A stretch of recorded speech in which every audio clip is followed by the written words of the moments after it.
Is physical communication in all of its forms always considered a correction for your dog? Most dog trainers would say yes. I would say no.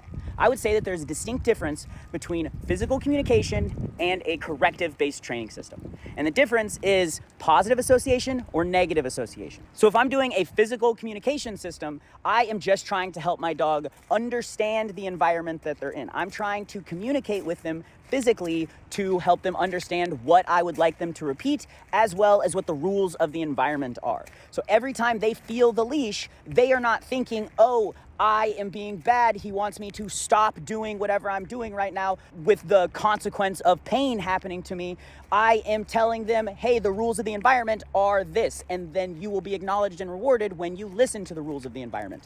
The dog understands, they're happy, they're feeling good about themselves because they feel smart, that they're figuring out the puzzle that is structure and life. But in a corrective-based training program, what you're doing is you're giving your dog consequences for their actions. You're trying to teach them to predict a negative outcome for things you do not want them to repeat. You're not helping them understand the rules of the environment and what they should do and guide them. You are punishing them for their actions with the goal of creating a negative association with things that you do not want them to repeat.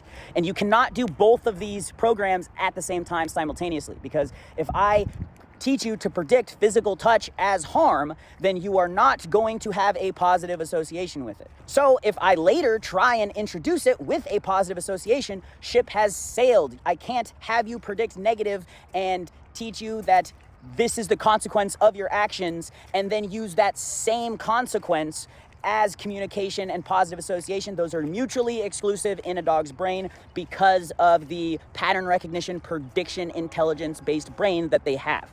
If I have to move to a corrective-based training program due to my dog's personality, I am consciously giving up the positive association with physical communication in order to set this dog up for success, because they just don't care about things like pleasing you. They understand the rules, but they're just gonna break them because that's just kind of the personality that they have. That dog does need to go to a corrective-based training program in order to be able to go to as many places as possible. That does exist, that is a thing, but I am consciously giving up my positive association with physical communication. And herein lies the issue with most dog trainers, is they go, I'm not going to worry about the dog having a positive association with physical communication. I don't really care about that. I care about showing results in a timely manner and getting the dopamine from feeling like I conquered the dog that was trying to dominate me, or look, I got your dog to act appropriately in 10 minutes or whatever. They care about using psychological tricks both on the human and the dog in order to get the visual results as soon as possible. And they don't care if they're sacrificing the dog's mental health